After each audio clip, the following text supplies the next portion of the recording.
we got Cailin and Michael about to come on talking about sex every day. Can I get an amen? Yes, I can. Thank you so much for being here. We're going to dive into some quick announcements first, and then we'll bring them on. So I just want to say thank you for being here. Thank you for choosing to be your greatest possible self. Not on the shelf. It's not shelf help. This is actualized things that you do, you take action on, especially in the bedroom. So we're going to have a lot of fun in this interview coming up. Before that, though, I also want to say thank you to our iTunes review of the week. And this week, I believe it's by Clarice, who says, awesome podcast.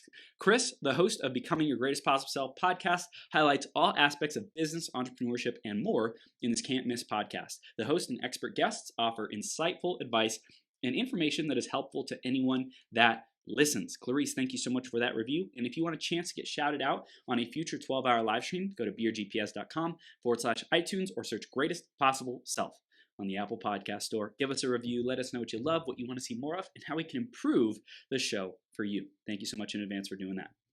I'm going to introduce Cailin and Michael in just a sec. Before that, grab a piece of paper, grab a pen, be ready to take notes, because I have a feeling there's going to be some juicy golden nuggets in here that could literally transform the rest of your life, the rest of your relationship or relationships, depending on how many you are in for the rest of your life, and just have a lot of fun and change your relationship with yourself too. So stick around. One idea has the power to change everything for you. Let's introduce them. Cailin and Michael Doemner met in high school, but they went their own ways after graduation. They reconnected and got married in 2008 with Michael's 6-year-old son as a groomsman. They have been happily married for over 10 years and have continued to have sex every day, despite having 3 more babies and building several successful businesses together. AKA, there's no excuses. You can be, do, and have whatever you want, okay? In their new book, Sex Every Day, Cailin and Michael share the 3-step process that they use to prioritize sex in their marriage. You could also check it out at sexeverydaybook.com. And before you go there, we are just going to dive into an epic interview. Cailin and Michael, are you two ready to bring the heat? Yes! We are live on Become Your Greatest Possible Self, you two. Thank you so much for being here and being your best and, having sex every day. I mean, hallelujah. I have a feeling that somebody's got to do it, right? Yes, I have a feeling this conversation is going to be fun. We're just going to go there. To explain, this will probably be an R-rated episode. Just make sure you're listening with headphones if you have little ones in the car. That's why I have parental advisory on Greatest Possible Self, just in case. So let's dive right in, you two. Cailin, you were on like a little bit ago.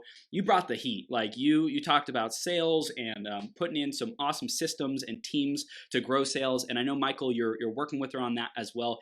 And you two have this other company as well, helping couples to really supercharge and amp up and make their sex life even more juicy. So we'll start with Michael. We'll start hearing from you, man, and just hear a little bit more about your feedback or your perspective on what keeping the fire lit. What does that mean for you, bro? Yeah, absolutely. So I think the biggest thing is after, everybody talks about like the honeymoon period where, you're married or you're together in the beginning and everything's hot and heavy and you're intimate as frequently as you can be. And then 6 times a day. Right. Right. That's our next book, Sex Twice Every Day. But we'll get to that later. But no, there's this kind of perception that after that wears off, you get into a routine, you get into stuck in a rut, right? About relationship wise, and that can be in your sex life, that can be in your everyday relationship. Yeah. And so it's really important to just prioritize yourselves.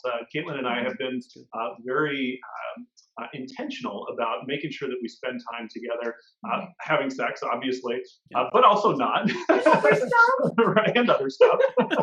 Because with 4 kids and multiple businesses that we run from home, right? Wow. I mean, we're together pretty much 24/7. A lot.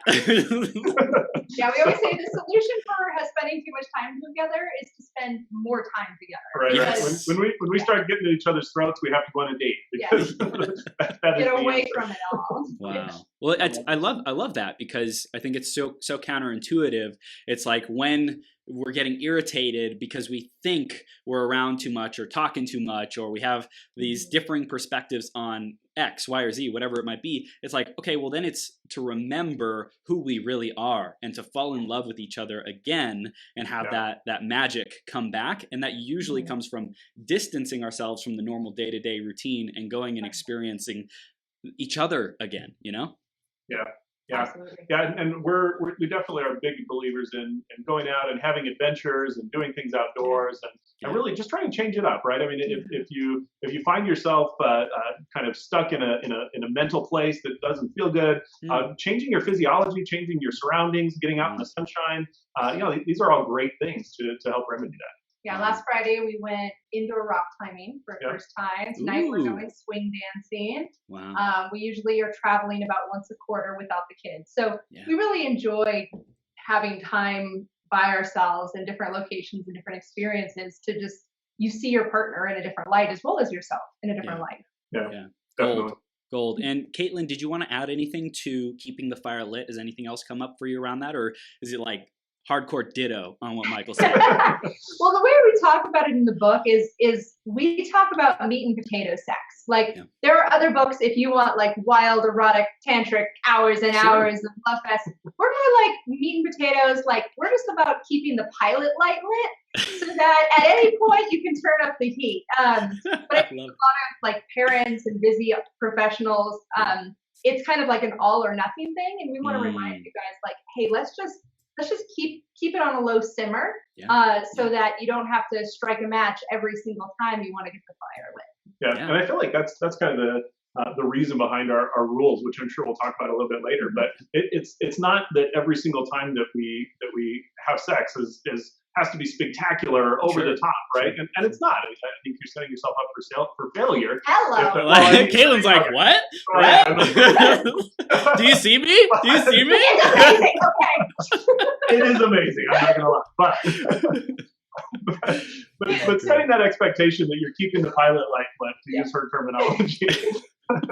This is great. I love it. I love you two are so much fun, and I love the analogy as well. Keeping that light lit, because it's I like to think of every 24 hours, our decisions, what we do, our behaviors, that shows what we value, right? And so every 24 hours, on average, like if we're not putting that intimacy in there, that real deep connection, and it doesn't have to be, hours and hours of sex, but just like saying, hey, this is important. This is an important part of our relationship, intimacy, feeling each other, getting physical, whatever that the context of that sex is, then I think it's important. It really shows that we care about each other and we're committed to this relationship. Yeah. And I think you just pointed out a great point there, is that every single day the things that you're doing show what you value. Yeah. And our book is sex every day, right? But it's not necessarily sex every day, right? It's about intimacy. It's about bringing intimacy into your relationship. And so looking at the pieces. I mentioned kind of our 3 rules earlier, and we have a menu, and not everything is sex related. It can be the way I think about it is it's all sex. Like it's just broadening what we define as sex, so it's not just intercourse. So in the menu we talk about appetizers, side dishes, entrees, which is what everybody thinks of, and then desserts. But the whole thing is available. It can be texting throughout the day, telling them how much you love them, and that's still within that same within that same framework. So usually when people have resistance of the idea of sex every day, it's usually because they're thinking of like traditional missionary positions, and that's not how they experience pleasure.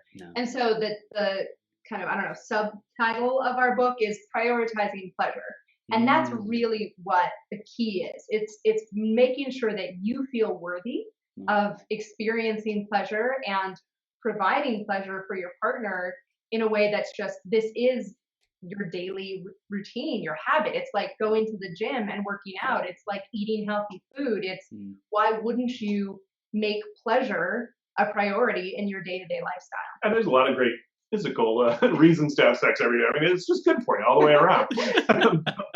Absolutely. Yeah, there's nothing better for a cortisol filled day than dopamine filled night, right? Yes, yes.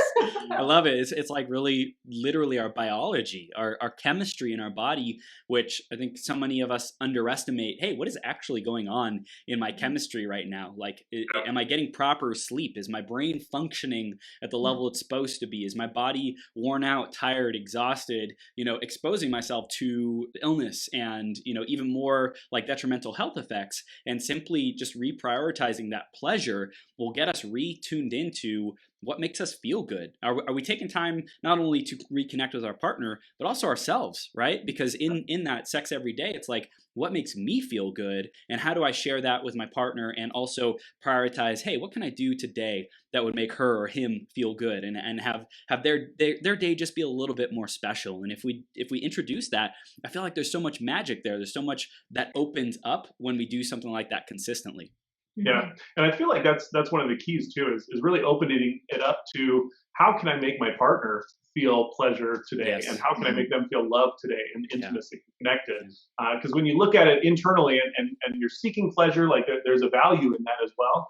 But also looking at your partner and really making sure that you're connecting with them and their needs and giving them what they desire as well. Yeah, one of the questions we encourage people to ask is not, would you like sex tonight, right? It's a yes or no. Because that's a charged question. That's a very charged question. If it's a no, like it's a hard no, it's like, whoa, like that throws you out of the vortex. Right.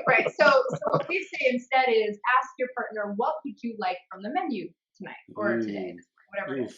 And so it just opens it up. It's not a yes or no answer. It's well, I may not be in the mood for this, but I am definitely in the mood for a massage, or I'm definitely in the mood for words of affirmation. Like that's one of our appetizers, and I'm definitely a words of affirmation girl. So even if I'm not in the mood, you feed me enough appetizers, I'm gonna get hungry. So it's just one of those where if you just, even if you don't feel like you're in the mood, it's a really safe question. Even if you guys haven't had sex for weeks or months, or we've had people who haven't had orgasms in years, right? You can. It's a very safe, gentle way to start this conversation and this dialogue between you guys, which is well, what would you like from the menu? So coming from a place of service and making it a whole buffet that people can choose from is really important. Sure. And then I'm sure that there's some level of dialogue back and forth, kind of like maybe negotiation of, hey, what would you like from the menu? And someone says, I want it all, I want the main course, bring it, the full 3-course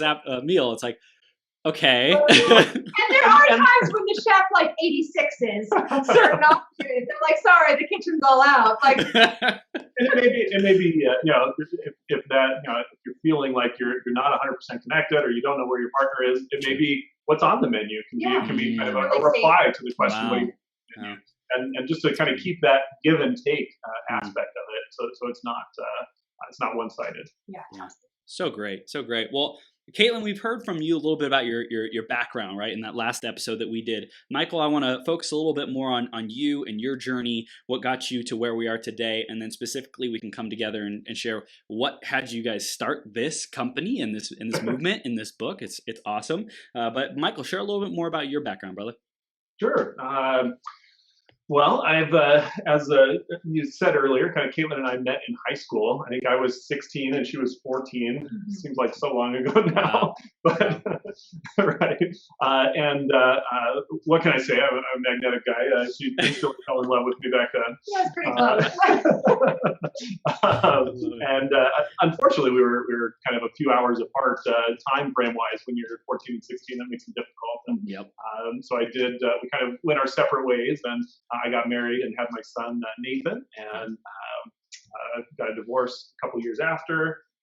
And Cailin and I were still friends through that, but we hadn't really reconnected on a deep level since I had graduated, really. And then we kind of got together. I think she was coming to it with an interesting intention. I'll let you share a little bit. I had a dream. So I had broken off a pretty serious relationship. I had this dream that Michael blamed me for his divorce. Wow. And so I woke up going like, dang, I need some closure, right? Wow. So I texted his mom, who I was friends with, and I was like, so do you have a number for Michael? And she's like, here, take it. So she was very eager to get us reconnected. I love her. And so we went on a date, and I was like very explicit, like, no, we are not opening anything new. Like, this is just me wrapping up some loose ends here. Wow. And it was really interesting because I now believe that mindset is 98, or if not more, of our experience of life is how our perspective. Yep. And the story I told myself is that I wasn't good enough for him back in high school. Wow. And so I had started dating guys who were not in my league, as I would say, and just really had some residual heartache and self-worth issues that were surrounding that. And so on our first kind of get together, I was like, so what's the story you told yourself about what happened to us back in high school? Wow. And I'm coming with, I'm not good enough. And he said, you were the only girl I thought was too good for me. And it was like, dang, like so many times in our lives, we have a certain set of data and we create a certain interpretation, and that creates certain beliefs, and those influence how we see data. Like it's a spiral of how our brains process. But instead, like this was a 180-degree shift from what I had been thinking, and just realizing like, well, crap, if I had that belief system back in high school, like how much different would my life have been? Yeah. So it's a kind of a dramatic story of how one experience can be viewed completely differently and have very different outcomes.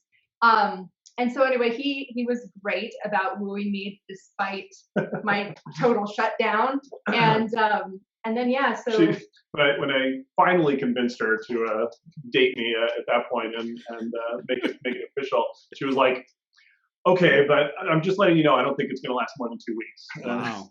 That was the energy going into it. So I knew I had my work cut out for me, but I was confident. So I was gonna say, what had you drive to say, no, I'm gonna stick with this. Like you're mine. Like you're I want to treat you like the queen that you are. Like what did you see?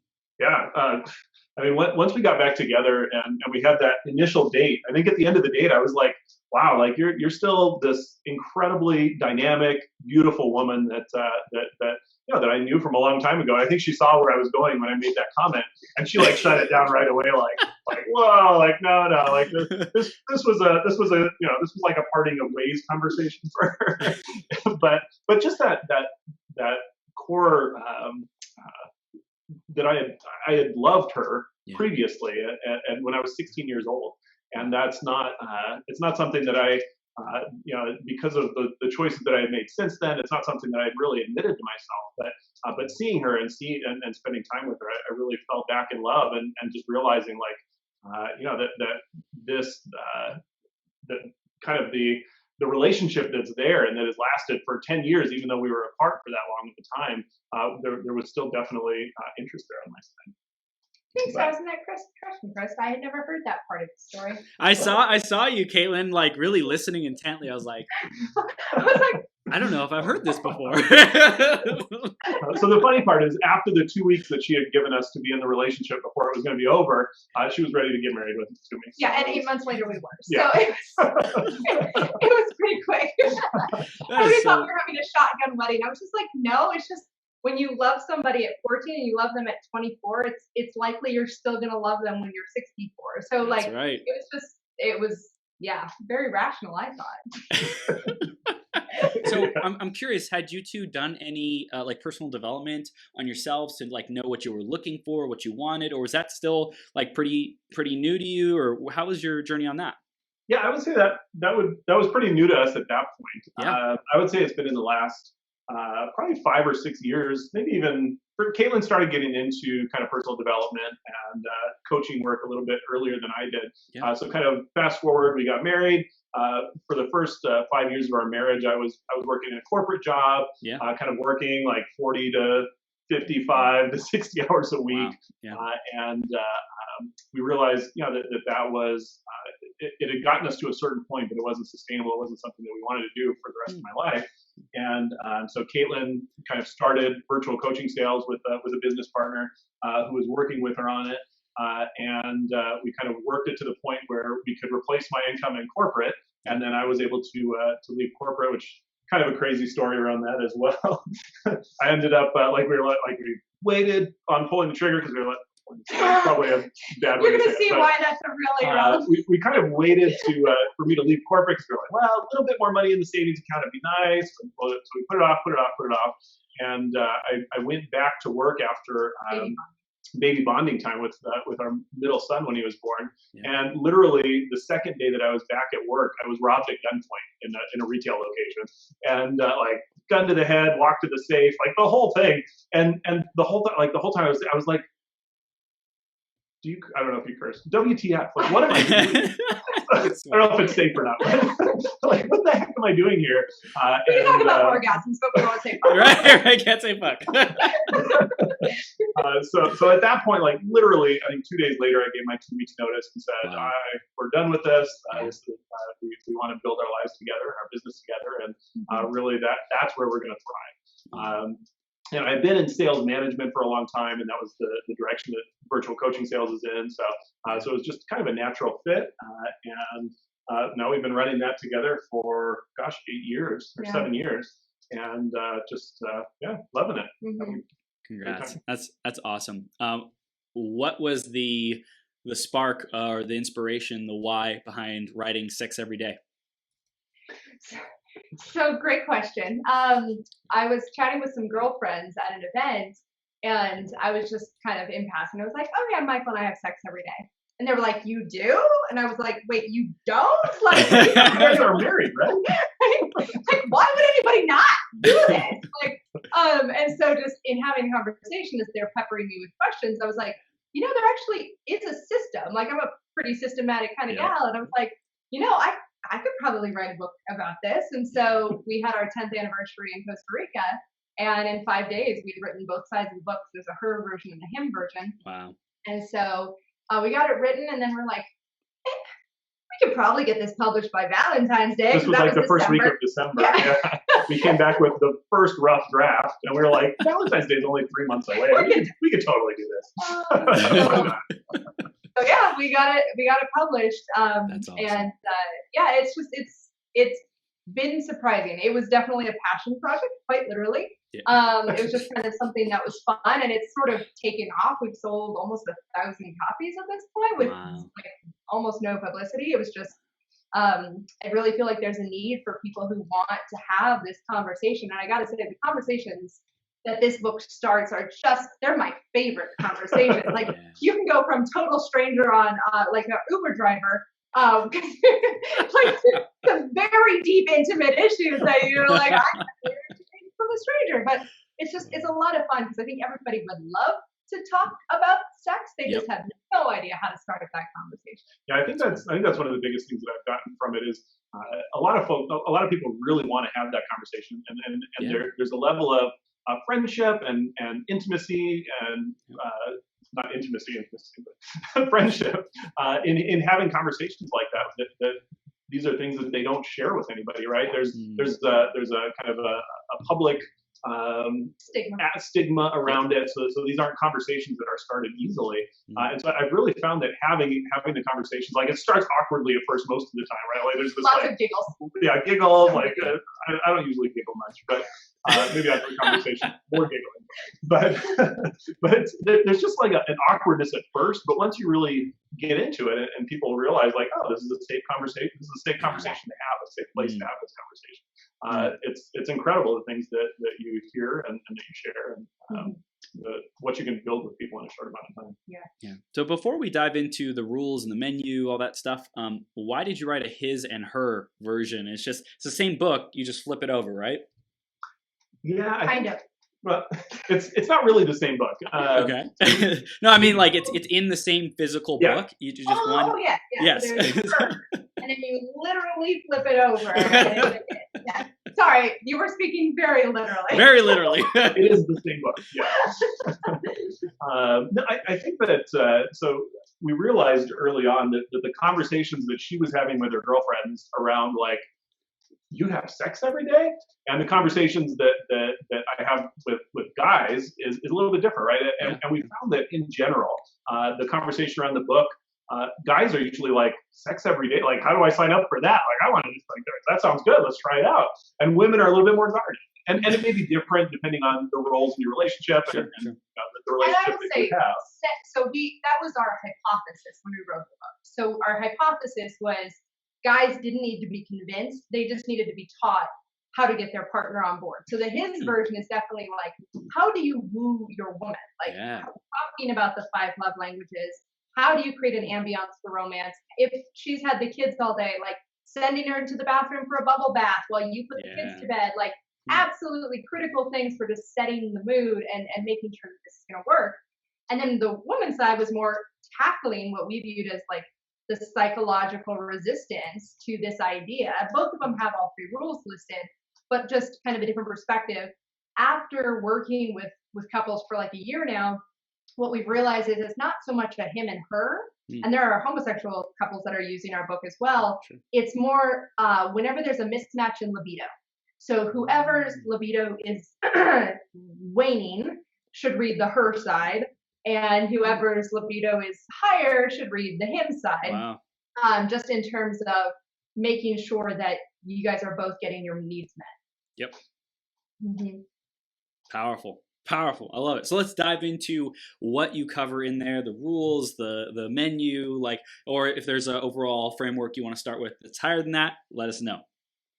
No, I think the rules are a good place to start. Yeah. So the very first rule, and it's something that Cailin and I actually, when we got married, Cailin thought it was a little bit weird, but I convinced her to do it. Yeah. Rule number 1 is sleep naked, and just kind of I think the intimacy that you have when you're laying naked next to your partner, right? I mean, it's kind of a natural as progression. I like to say, this saves whole minutes.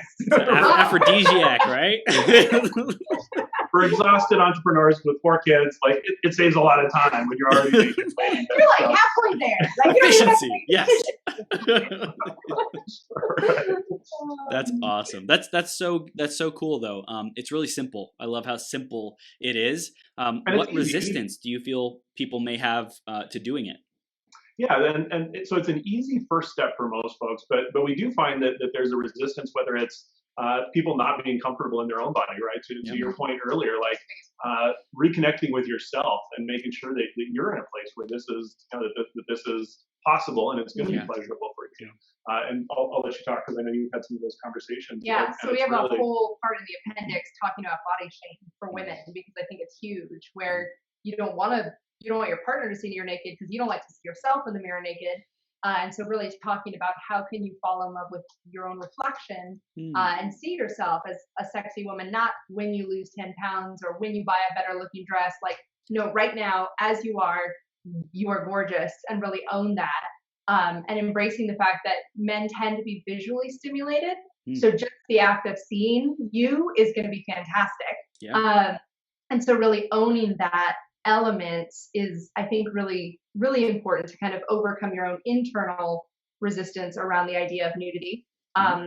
Also for a lot of moms, because that's kind of our demographic, just the idea that kids could come in the door is like, So we always say, like, hang a bathrobe by your bed. Our kids are still young, so we just sort of have a naked family. Not the older one, obviously, but the three littles, like, it's just our whole family walks around naked, and we're okay with that. At some point, probably have to negotiate what that looks like, but for our family, it's just, this is normal. And that's actually one of the things that I really want to get across to women who have daughters is your daughter is watching how you relate to your own body and your own sexuality. So telling her she's beautiful and telling yourself you're ugly, telling her she's empowered and telling yourself you can't do this, like, she's going to see that. She's going to live out what's really going on instead of what you're saying to her with your lips.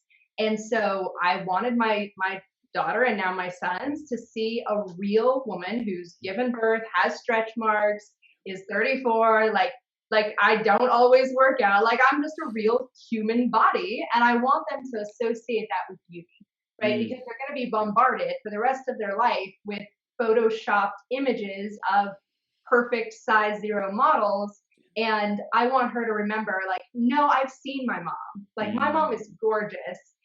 I'm gorgeous. I don't have to change anything about myself. So wow. that's, I think, really important to get across that, like, nudity, I don't want them to associate nudity with shame. Like, I want this to be like a shameless experience of growing into your own body and your own sexuality. So yeah, if we can change that dynamic for the next generation, awesome. Like we've had a win.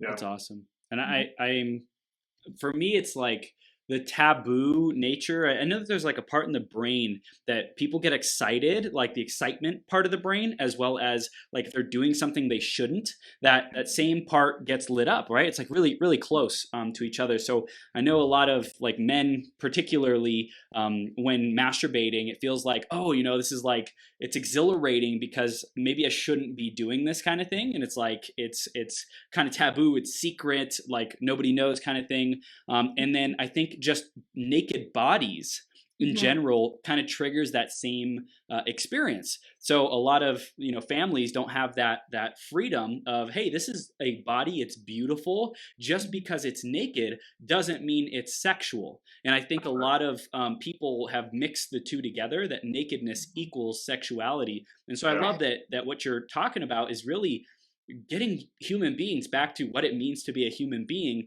and getting beauty back to what it means to be beauty. Not just physically sexy good looks equals beauty, but rather a human being in all of their splendor, kind of good, bad, ugly, so to speak, is beautiful. I'm curious, with this movement, when you saw it reaching more of a global impact and scale, like what do you think that would do for humanity? If I could get rid of one thing on the planet, it would be shame. Like, I really do feel like that is the trigger for so much fear and anger and hatred. Like, we're in this spin, this tailspin of self-recrimination. So yeah, I mean, anytime you walk into an art museum, like, you're gonna see naked people. Like the classical whole movement, like, was appreciating the human body in all of its splendor. I love that word. And at some point, kind of, I love my Christianity, but Protestantism sort of took us a little sideways, in my opinion, on really embracing the beauty of God's creation. And yeah, so there's just, especially here in like United States, we have some sort of Victorian holdover eras about what can and cannot be seen. And I would love to kind of shift away from that. The whole thing, if we could get this book into every married couple's hands, I was like, dang, we have just solved like road rage, divorce. Like, I think that if we could just get more people on board with prioritizing pleasure and their own self-value and appreciating their partner, like, yeah, there would be so many delightful side effects getting this book into more people's hands. Yeah, and one of the things you mentioned was kind of shame, right? And around the fact that almost all shame is self-inflicted, right? There's a perception that it's not, that it can be community-based, or but it really is kind of your own judgment of yourself. Yes. And so yeah, in a lot of ways, this book helps address that. Absolutely. Gold. So that's rule number 1, sleep naked. What's rule number 2? Menu. Yeah, the rule number 2 is eat from the menu. Is that the second rule? Yeah, the third one you gotta save for that. We'll save for that. The second rule is eat from the menu daily. Yeah, so eat and give something from the menu daily. So this is where we got into the idea of appetizers, side dishes, entrees, and desserts. And you can have a 4-course meal, or you can choose one item. But we kind of already touched on that. It's like, well, what would you like from the menu? What's on the menu? And just having that kind of give and take. And what we found and what we kind of hear from people that we talk to is that there's the usual too, right? Like you know, as you go through this, you're doing this literally every single day. There's things that you enjoy more, that are more comfortable, that are maybe more timely if you have a time restriction, that kind of thing. So there's a lot of different ways that you can order, whether it's the usual, or whether it's you guys have an actual menu that you pull out and pick from every night. It's done a lot of different ways. And you can go on the website and download our sample menu to just print out and see and have, but we do encourage people to make their own and just have fun Googling it, like incognito browser. Maybe in an incognito browser. Otherwise, you'll ruin the Google history. Your retargeting will be messed up for life. just having that conversation about, hey, what do you like? What do you not like? I would like to try this. What do you think about that? And so. And one of the things we talk about too is when you're, especially when you're doing things like the formation of the menu and you're finding things that you like or don't like, is really to not focus on negative, right? Like the second that your partner sees you go like, ugh, like like it shuts down any conversation in that direction ever again, probably, right? So there's a lot of just kind of energetically staying open to possibilities and open to the moment and what happens and pleasure, however it shows itself. So I hear like, hey, we give ourselves permission, like literally saying these words, we give ourselves permission to throw out ideas, to share what comes up for us. May be great, may not be great, but let's like at least entertain the possibility and be willing to have a dialogue, a conscious dialogue about like being able to share perspectives of, hey, I've thought about this. Like, what are your thoughts about it? And like, if someone reacts like a knee-jerk reaction, say, okay, I get that was kind of intense for you.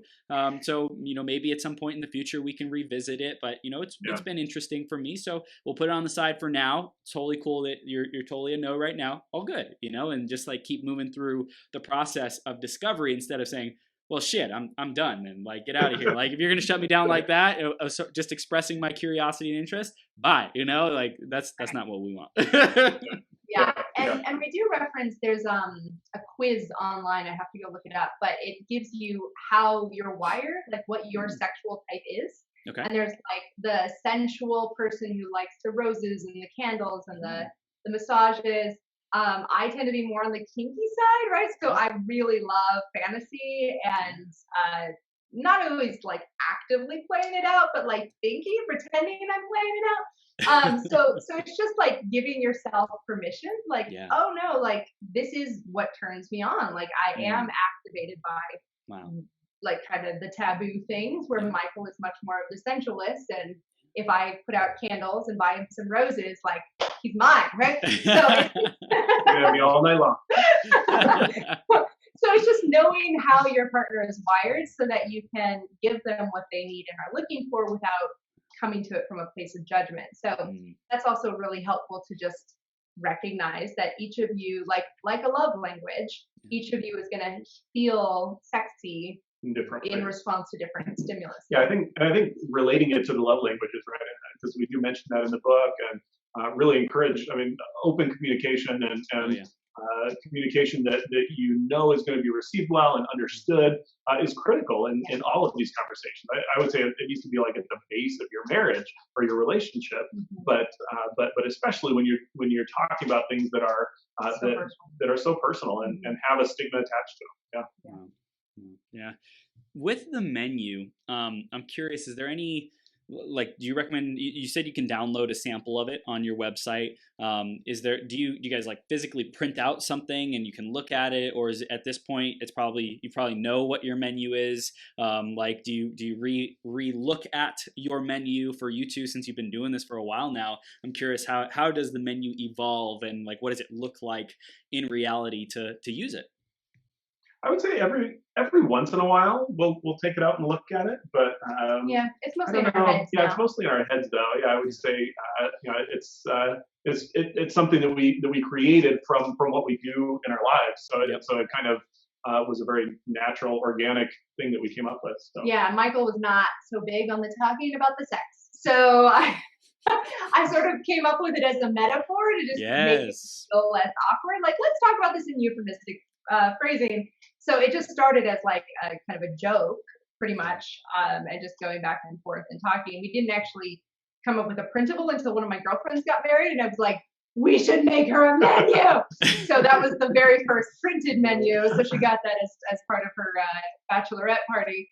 And then now it's kind of something that we love to give to other people, but most of ours is in our head. And we've done a pretty great job of just being intentionally open and saying, hey, what would you like? Occasionally just stopping by sex shops and like just perusing and going like, they make what? Like, do you want to try that? No? Okay, fine with me. just being willing That's to good. like explore that, and Good. you and your partner may both agree, like, no, we do not want arm-sized dildos in our house. Like, that's totally fine. We're cool.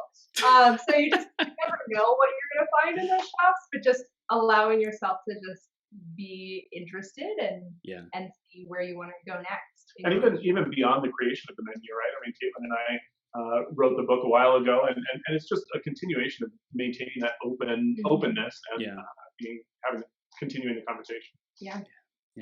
I really love the idea of the sex shop, because I think, just going there and like there's such a variety of things that could that could catch our visual field that we would comment on and just create an open dialogue, and just like, hey, there's probably going to be some funky stuff in here, and it's gonna cause certain comments, certain ways of thinking, reacting, experiencing life, sex to come up. And how do we do that together? How do we have that dialogue together while still, being intimate, having fun, not being attached, and enjoying the experience? I've never gone to a sex shop with Petya, but I'm putting it on the list as like, hey, like just being playful about it, yeah, just like what an adventure, Yeah. The first time we did it, I pulled up to it kind of as a surprise on a date night, and Caitlin had no idea where we were going. So I pull up outside this thing, and there was a moment. Why is there nothing in the windows, honey? it was very entertaining. I love it. Yeah. I love it. And so like just committing, like, we're gonna buy something. I don't know what it's gonna be. It might just be a warm lubricant or a movie or a book. Sure. Or like we're just like, sure, let's try something. Now, admittedly, like if you haven't been married for 11 and a half years, maybe you don't need novelty. Maybe it's fine. But like at some point, it might be fine. But, I think novelty's always good. Yeah. I think the earlier in the relationship that you can just put that kind of a cornerstone of safety and willingness to go explore and adventure together, to experience what's possible together, and choose from the menu together, of what you want to put on the menu, things like that. I think it's so powerful for building that trust and that rapport and the depth of the relationship. Yeah. Good stuff, man. So we talked about the 3 rules. Talked about two. So eat from the menu daily. What's the third one? Drum roll! The third one is she comes first. Literally. Oh. So you don't have to eat entrees, right? Entrees is that thing that actually gets you to the climax. But if you do, the person with the vagina gets to come first. So it's just there's so many reasons we love it. I think it's important, like physiologically, because women's bodies take longer to warm up. Yeah. Right. Which is why a lot of the other items from the menu, right, like things like texting throughout the day and things like words of affirmation are so important to keep the pilot light lit throughout the day. So it's not like when you come together in the bed, it's like, oh, we got to do it now because here we are. It's a continuation of the conversation throughout the day. Yeah. So just giving her time to warm up through appetizers, through side dishes, through prep work. Like I think I say in the guy's side like 5 times, like, let your wife go have a bubble bath. And then before, because like if you can't get sexy when you're like scrubbing jam off your hands and like it's no good. Like you need transition time to stop thinking of yourself as a mom or an employee or a boss and shift into thinking about yourself as a sexy woman lover. So having some mental transition time is valuable, and then the physical transition time of like literally getting her whole physiology warmed up. Which I enjoy the whole process of. And I will say, from an efficiency standpoint, like just like because there are times I'm like, oh, it's so fine, let's just get you there. But like it doesn't take him significantly longer than if like by himself than like when we're doing it together, because there's that he's getting warmed up as I'm getting warmed up. So there's just I like efficiency. It's efficiency. I love it. I love it. Plus plus what I love what you said is like, what is on the menu? What are the appetizers? And just because you eat an appetizer doesn't mean it's going to take 3 hours. Like an appetizer could be like a couple minutes, and then at that point you're both revved up and ready to go. So it doesn't need to take a super long time. It's just being intentional about, hey, how do we want this experience to be like, and have both of us be aroused, both of us having fun, both of us feeling turned on, so that we can like complete and finish and come together. Yes. Yeah. Exactly. And one question that I've had from a lot of guys, kind of when they hear, she comes first, there's like a moment of like, how do you make sure that happens? Right? like you must have to just like how do you do that? Like, and it really is comes down to prioritization, right? I mean, being able to make sure that you're taking her needs and her physiology and her her desires and her passion into consideration when you're there, because sometimes men can be single-minded in our in what mission we're trying to accomplish, and so I think it really forces you to step back and really just take that time to make sure that you're there for your partner as well, and be there in a collaborative effort, right? And I do love how that rule is like not just literal and physiological, but also figurative and metaphorical, like putting your partner first. Especially, I feel like as women, we tend to put everybody else in our life first. And so making sure that your husband or your partner is putting you first and treating you, I loved when you said the word queen, like treating you as the queen that you deserve to be. That really makes every other part of life and running a household together work so much more effectively. So I think it's really important to make that happen. And I was just going to say on a physiological thought, like, well, how do I make that happen? We discovered in our research for the book, like I'm a clitoral girl, like intercourse isn't my thing. And I figured out like 60% of the population of women don't come through intercourse. That's not how we orgasm. Wow. Some women, those lucky women, like they do, and so it's great.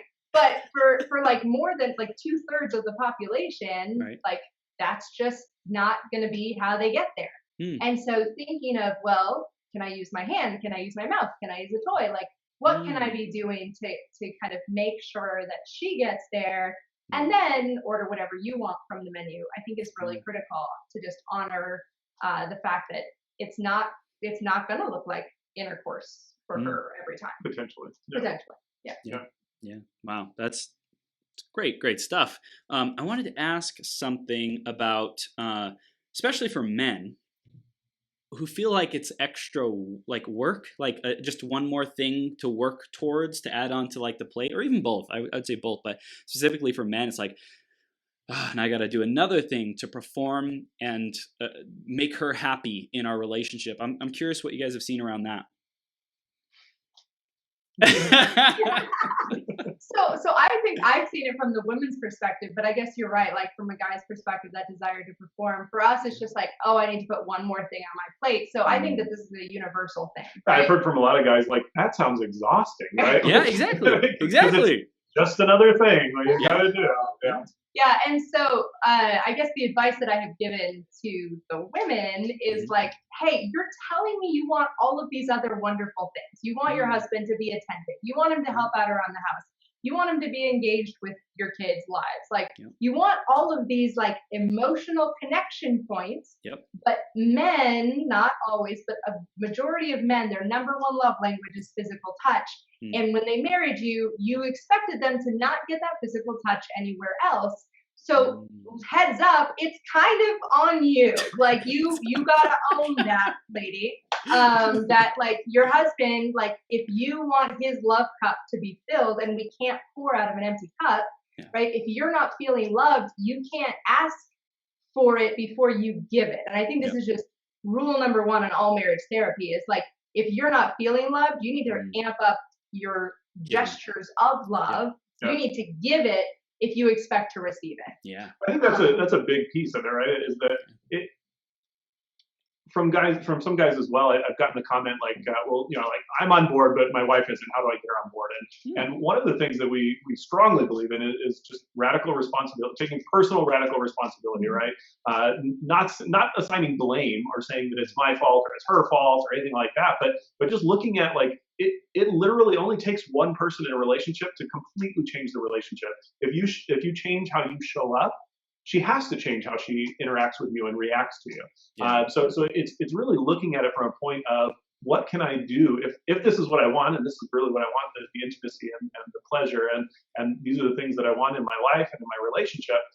How do I need to show up so that this is the natural outcome from it, as opposed to looking at it from how do I get this thing that I want, it really brings it into focus in context of the relationship. Well, I was gonna say, like, for a guy who's like, dang, I'm already provided, like maybe they're the primary breadwinner, they get home, they're exhausted every night, right? I would rather go to the gym than do this, whatever it is. I think it's tying it back to like thinking about your life from a long-term perspective. So you said, hey, I think earlier question you had asked us, have you guys always been into personal development? And I was going to answer yes, because like I always felt like I've had an old soul. I'm always like really curious.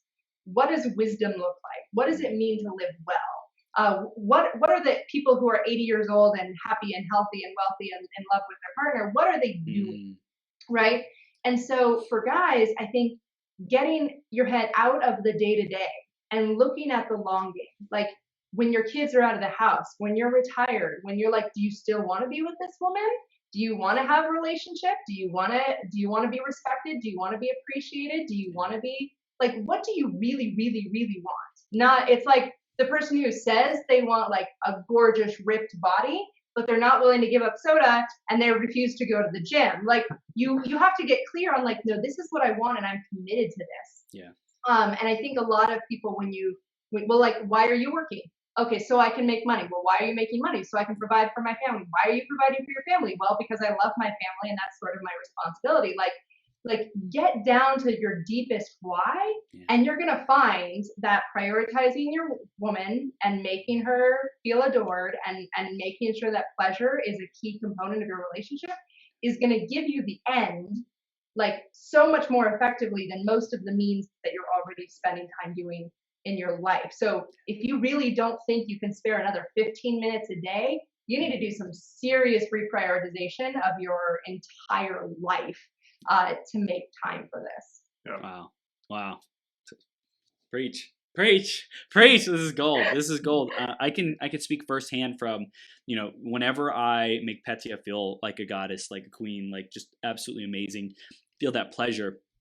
Like she gives it back like fivefold, tenfold, like, just like overflowing, because that's what fills her up, and it's like when we say, hey, how can I have my partner be filled up to go crush their day, to go have fun, to go be successful, to go make money, to go dance, to go play, to go sing, to go be free, whatever that is, like that always comes back. And if it doesn't, then, like we keep doing it, we have tough conversations, communicate, and if it's like not ever, like if it doesn't work, then hey, like we can't force someone to want to reciprocate and want to be the partner that we like we require in our lives to be fulfilled, But I think most couples just really get to say, hey, I'm going to give 100%.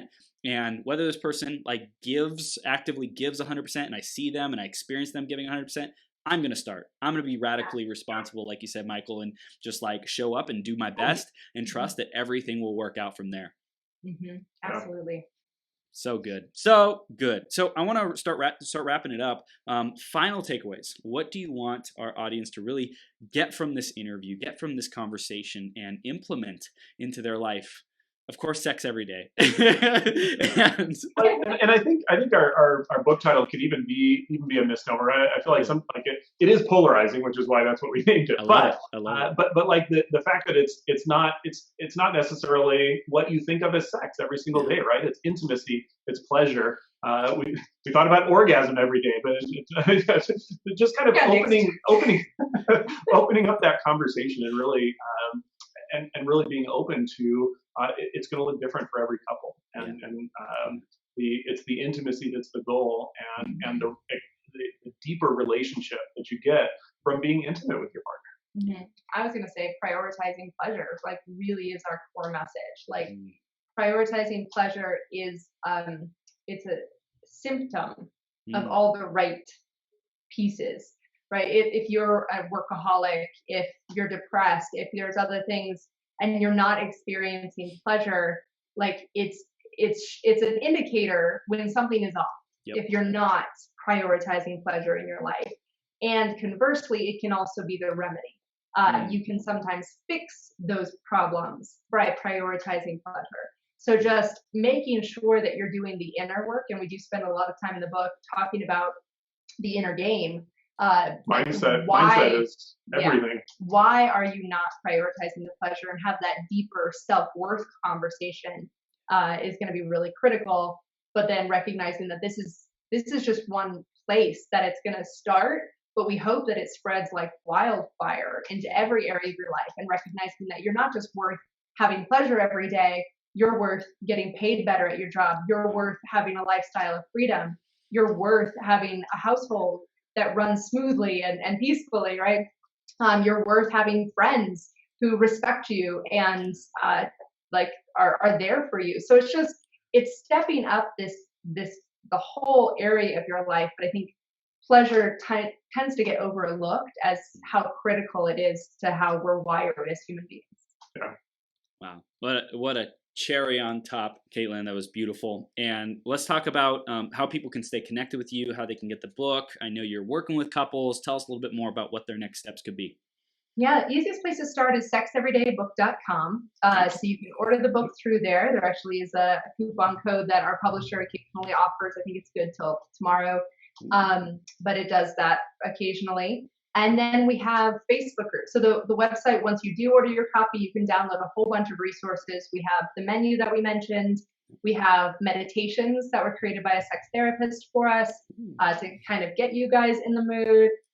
We have the contract. So if you want to just try this out for 2 weeks, it says I'm committing to these 3 rules for a 2-week period. Wow. So just everything that we could think of that would help you sort of try this out and see if you want to shift your lifestyle. It's all there for you to download. And then we have Facebook group communities. So Sex Every Day for Women and Sex Every Day for Men. And we're actively in those answering questions. You can Facebook message us. And just let us know how we can best support you on your journey. Wow. I love it. So sexeverydaybook.com, Sex Every Day for Men, Sex Every Day for Women. They can get the downloads and awesome stuff on the website when they purchase a copy of the book. And this is rad. I love it. I love what you two are up to, what you're creating. You're creating success in business and in sales teams and organizations to thrive. You're also creating success in relationships and in intimacy and in pleasure. And I just love what you two are creating and this life of freedom. And I know travel and adventure is a big part for you too. So I'm stoked to see all your dreams come true as you really impact people in such a profound way. So thank you. Thank you for what you do. Appreciate it. Thank you. Awesome. You two have a great rest of your day, and we'll see you soon, okay? Okay. Thanks, Chris. Bye, guys. Take care.